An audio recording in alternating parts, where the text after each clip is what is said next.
জিম্মাদারি ছিল উম্মতের ময়দানে দাওয়াতের মেহনত করা। আচ্ছা, সমস্ত নবীরা ওনারা এখানে কি করতেছে? সময় নিয়ে আরে ওনাদেরকে চিনো নাই? কুরবানির ওনারা মাধ্যমে তাবলীগ দাওয়াতের ওলা। মেহনত করেছে। কি করে? জান মালের কুরবানি। এই দিনী কথাবার্তা বলতেছে। নবীরা মেহনত করেছে। আচ্ছা, আলহামদুলিল্লাহ আমরা তো নামাজ পড়ে ফেলছি, এখন তো আমাদের হাতে সময় আছে, আমরা কিছুক্ষণ দিনই কথাবার্তা শুনি।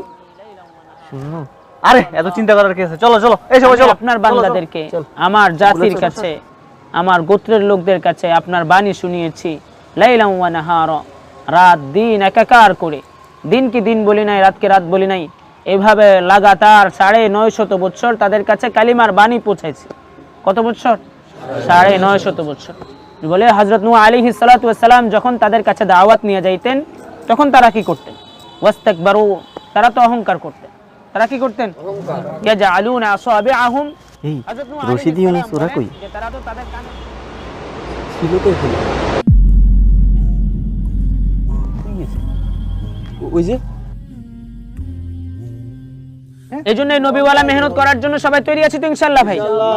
আমাদের বড়রা বলে 3 দিন লাগিয়ে এই কাজকে বুঝা। ভাই কি করা? বুঝা। আচ্ছা, আপনারা কাজ শিখা এবং মওত পর্যন্ত করতে থাকা। নিয়ত আছে না ইনশাআল্লাহ?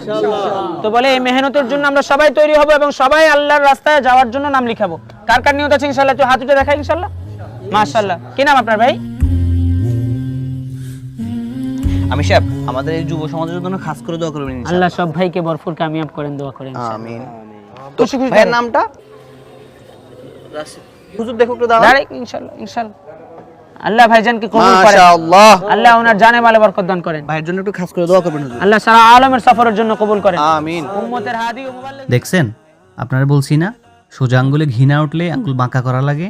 এখন ওনারা আল্লাহর রাস্তায় 3 দিনের জন্য যাবে, 3 চিল্লার জন্য যাবে, আর এভাবেই তাদের জীবন পরিবর্তন হবে ইনশাআল্লাহ।